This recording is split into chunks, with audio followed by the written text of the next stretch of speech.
and welcome back to Full Circle Angling. In this episode we head north up to the deepest, darkest areas of Northumberland, and in this particular episode we're just after anything. Conditions aren't great, sea's very flat, there hasn't been a lot caught, so the objective really is just not to blank.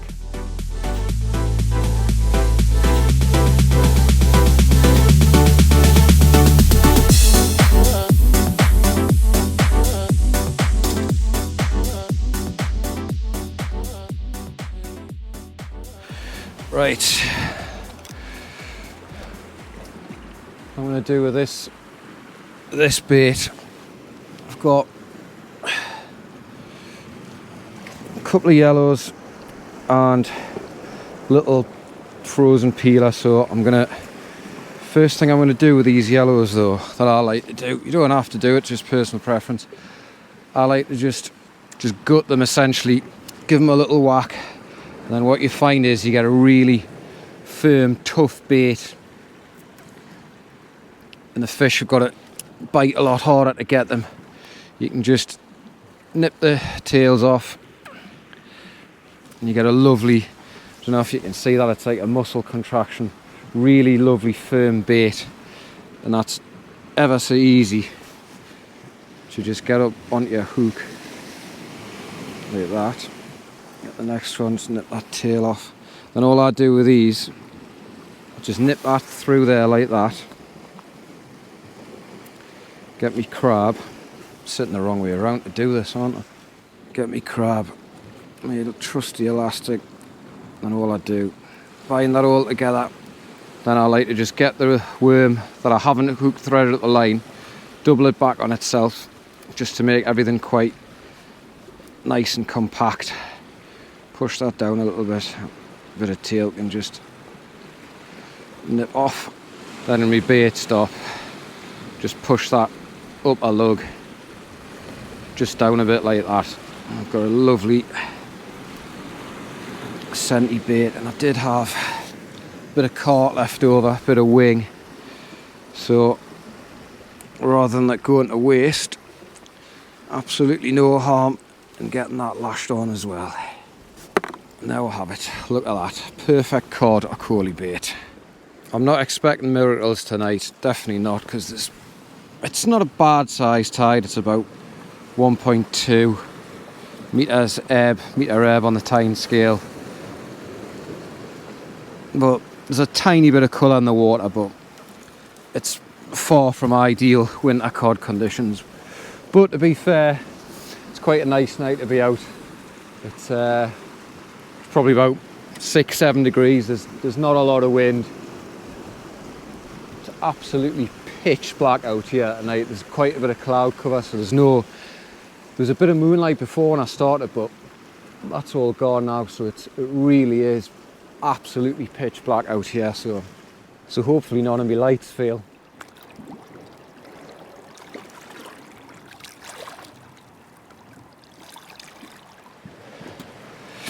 Gear wise tonight I've got the usual setup, HST Evo Shimano Aerotechnium 55 lb ASSO evergreen braid and a 90 lb spider wire leader.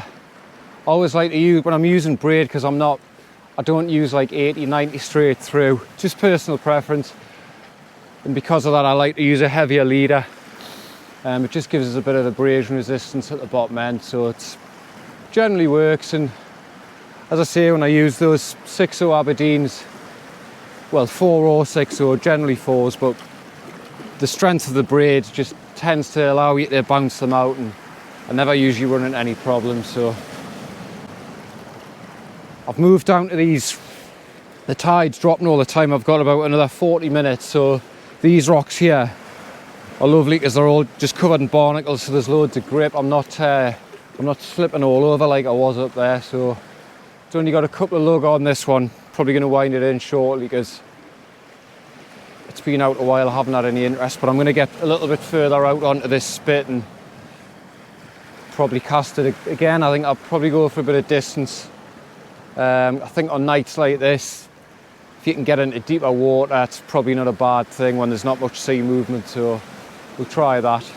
The beauty about this spit, because I'm probably already 20-30 yards out, I can cast northeast, southeast towards the cliff, or due east straight out. So being this little bit further out just gives us a few more options to play with, really, from a casting point of view. But so far I've been casting northeast along the left hand side of this skier, and I had a knock first cast, so it hasn't served us too badly. But next cast I might blast one due east, then maybe southeast towards the castle as well. So I wouldn't mind getting a cod, because I ate my last cod that was in the freezer on Friday, so I'm all out. So I could do with 1 or 2 for the table, ideally.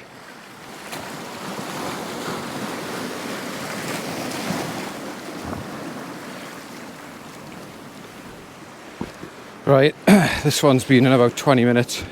Quite a small, compact bait. There's only a couple of lug on it. Oh, it's fast. Definitely very heavy out there, but not complaining. That's what I want. Nothing on this one, but we'll get that next bigger crab, carton, worm bait out. My hook length's popped off there, but it's fine, it's not a problem. Right, I'll get this next one out.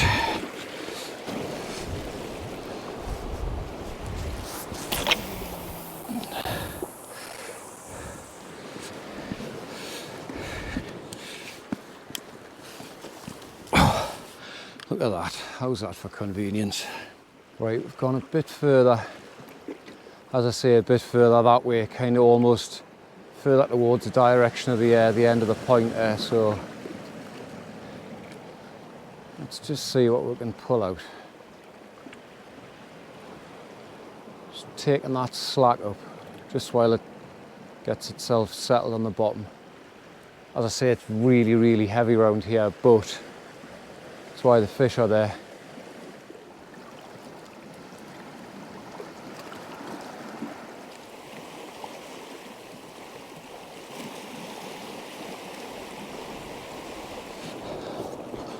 Just had a really, really positive bite there.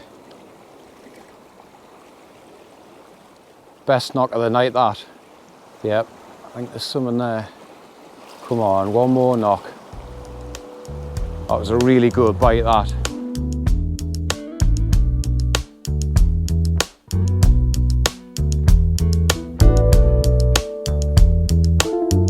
Typically, just as we finally get into a fish, we'll run into some sound issues, but after a few very tentative bites and then the rod going fairly quiet, managed to strike into what turned out to be a really, really nice coley. Biggest I've caught in a long time. Measured it and it went just over 44 centimetres. Really good coley. As I say, I haven't caught one that size for quite a number of years, so it was nice to see.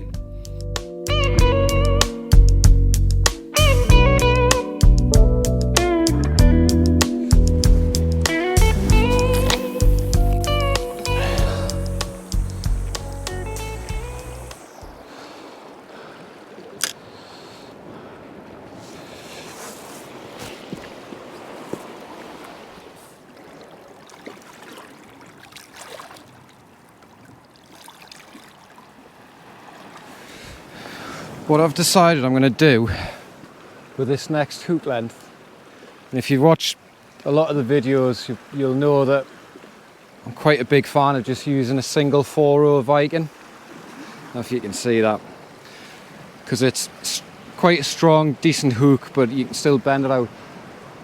I'm going to set up a pennel arrangement, and for the pennel hook I'm going to use a 2-row Viking, because obviously if the 4-row Viking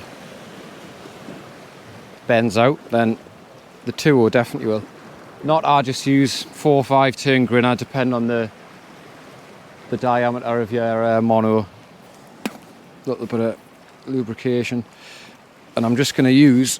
I'm not too keen on just wrapping pennel hooks. I'm more of a knotless knot man, and that was only something I've recently started using last year after I'd been on a session with Jansen Teakle, gambling angler down on the Bristol Channel. Great bloke, absolutely if you ever want to fish the channel, absolutely fish with Jansen, because he knows his stuff. We had a smashing day on the smooth hounds. It was fantastic. So all you do is put the line through back of the hook, give it 1, 2, 3, 4, 5, 6, 7, let's do 8, in behind the eye, and just gently pull it through, and there you have your knotless knot pennel set up. Obviously, if you're going to do this, you need to kind of build your rig backwards, if you like. You don't want to tie this end on to your swivel first, because then you're not going to be able to do your knotless knots. So tie your hook, your pennel, and then onto your swivel, and away you go. So we'll try that. I'm never too keen on throwing 2 hooks into heavy rough ground, but because I know that both of them will bend, I'm just going to give it a bit of an experiment. I used to use pennels loads in the past for rough ground, but I went off the idea, but I'm just going to give it another crack. So there we go, hook length back on, 4 on the bottom, 2 are on the top, knotless knot. Get that baited up with some lug, maybe a bit of crab. Hopefully get another fish. Oh. It's definitely a fish on this. Must just be me sinker that's fast. Oh, got it moving a second there. I'm hoping that this little bit of weight I can feel is a fish, and my sinker's popped off. Not so sure though. Nah. Damn. Nah, missed it. Frustrating old game. There's case in point. Those 2 Vikings both bent a little bit, but I got them back, and I can easily just bend them back into place against my box, and away I go again.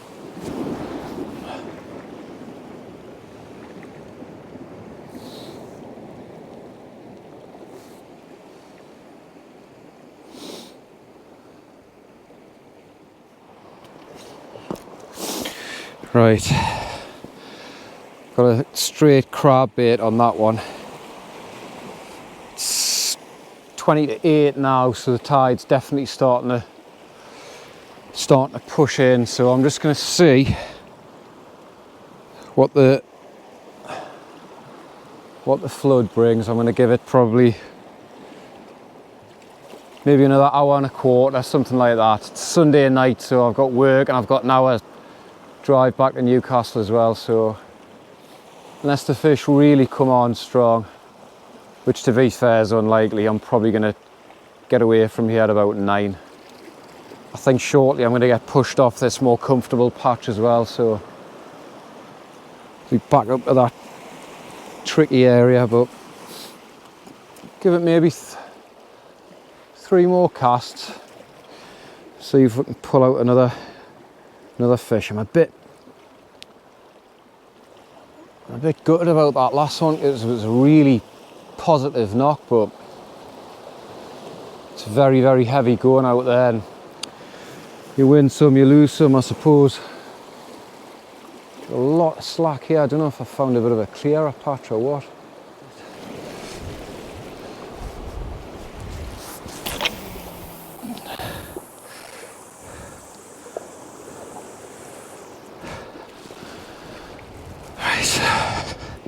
Come on. Well, that bait's been in for quite a while. I maybe made the wrong choice chucking northeast rather than back towards the cliff, but never mind. I think I'm gonna... I think that's probably me done now. It's 8:30. I've got to canny walk back to the car. and then an hour's drive home, and I've got to clean my gear up when I get back. Oh. God, ground is hellish out there. Not a touch on that. So right, let's get packed up. I'll be taking this off for the walk back, that's for sure. I was absolutely sweating coming down here, but well, I've enjoyed it. Hasn't been particularly prolific. Few bites, one decent coulee. Nice to get out, nice evening, no wind. Right, let's get marching back.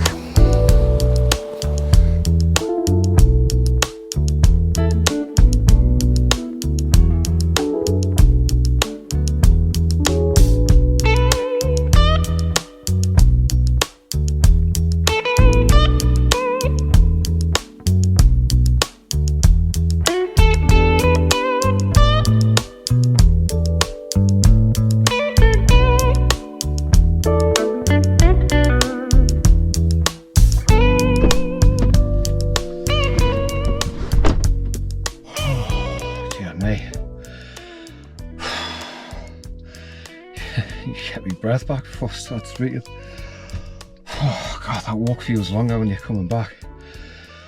Right, well, that's the end of it. I knew there wasn't really going to be any cod around. There might have been the odd straggler. There wasn't tonight, but it's just nice to get out. The objective tonight was to not blank, and fortunately managed to achieve that. And to be fair, with a pretty decent coulee as well. I've not caught one that big in quite a number of years, so happy with that. Got the drive home, clean my gear up, and then get into bed because it's Sunday night and I'm knackered. So anyway, back out there, enjoying being out. Nice evening, no wind, not particularly cold. So as always, thanks for watching. If you like what you see, please do subscribe, it is appreciated. Tight lines, keep fishing. We'll see you on the next one.